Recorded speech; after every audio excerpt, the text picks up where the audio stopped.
domestic violence victims and survivors have enlarged amygdalas, which makes sense, right? Because if you're a narcissistic personality disordered person, you're going to lack empathy, and the amygdala is responsible for memories and emotion.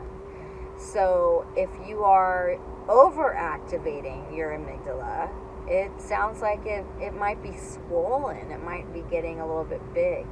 And I do know that Alzheimer's patients, I found out because my mother also had Alzheimer's, and that's why I started my domestic violence recovery program clinical research organization, was because I found out that Alzheimer's patients also experience an atrophied or shrunken amygdala, and that there is a correlation between Alzheimer's and narcissistic personality disorder.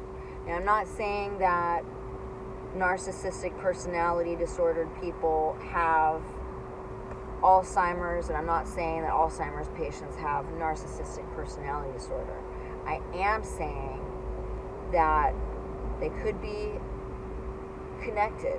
They could be not necessarily mutually exclusive. We do know that trauma, psychological trauma, does affect the brain. And that's why I'm also talking about how men's mental health is involved in this too, because that report that Kinsey wrote, it made pornography acceptable, and pornography actually does result in brain damage. So yeah, I don't. One of my friends, friends and mentors, Jerome Gross, said how one of the things with Alzheimer's is the person's afraid to look at certain things. So I could see a connection between a narcissist because I believe humility is being part of humility is being able to look at things from many different directions, humility and empathy. So I would say the connection is probably there. Do you have anything to add to that foundation? I'm going back to all of my experiences with learning all about brain development and then understanding development and working in that field for so many years. And what I can say is that the amygdala is, when we are in utero and we're developing, we develop from the innermost organs outward. Right. And one of the first parts of the brain that's developed is that brain stem and the amygdala. Right. And what does happen in childhood, and I want to go back to the comment you made about this concerning rate over men's mental health, because everything stems back to what happens in utero all the way through our young childhood years. And for... Oh, pause. Keep going. No, keep going. Keep going. Keep going. I wasn't there for sure. So our brain is just forming, right? Now we're born. Our brain is fully formed, but it's still growing and developing. And when we're born, the innermost part of our brain, the amygdala, where all the memories are stored, where our emotions are stored, that is the largest, most active part of our brain. It is the part of the brain that determines those fight or flight responses. So we're gonna, put out our arms when we're startled. You'll see babies do that. There's the crying, communication, right? It's the emotions.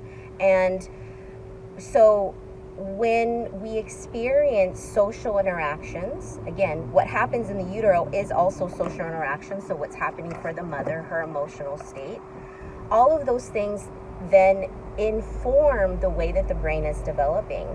And unfortunately, what has happened in our society through it's a global phenomena, that men's socialization their child rearing experiences have been impacted by much of the propaganda that Marissa is sharing, where we're no longer relying on some of the ancient wisdoms that we once had, where men are fostered through their divine masculine qualities that they innately come into the world with, like women.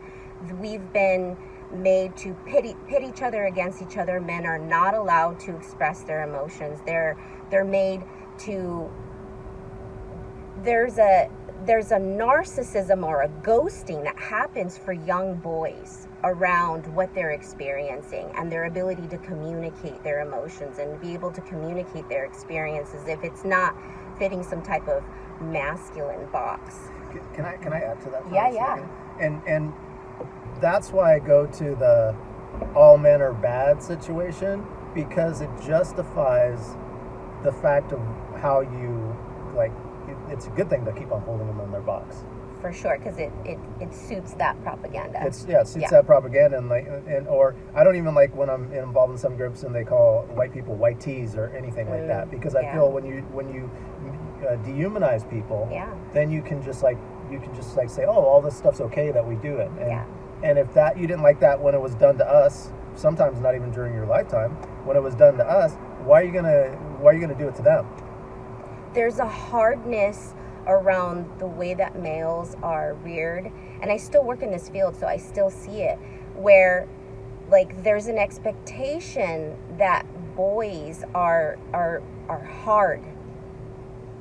I don't know any other word to use but that, and then women are soft, and if they're not those things, then they're belittled, and there's a lot of message, a lot of shaming, a lot of judgment that is internalized. And I really believe really strongly that narcissism and narcissistic tendencies, all in that realm, while I don't discredit, there can be some brain things that have happened and maybe that impacted that, I really strongly believe in all my 20 plus years working in the field of education and social service and development, I will tell you, as a psychologist, narcissistic characteristics, you'll start seeing them once a child hits around 10, 11, 12, like a teenager. Why? Because as a child, those types of interactions fostered that development of a personality.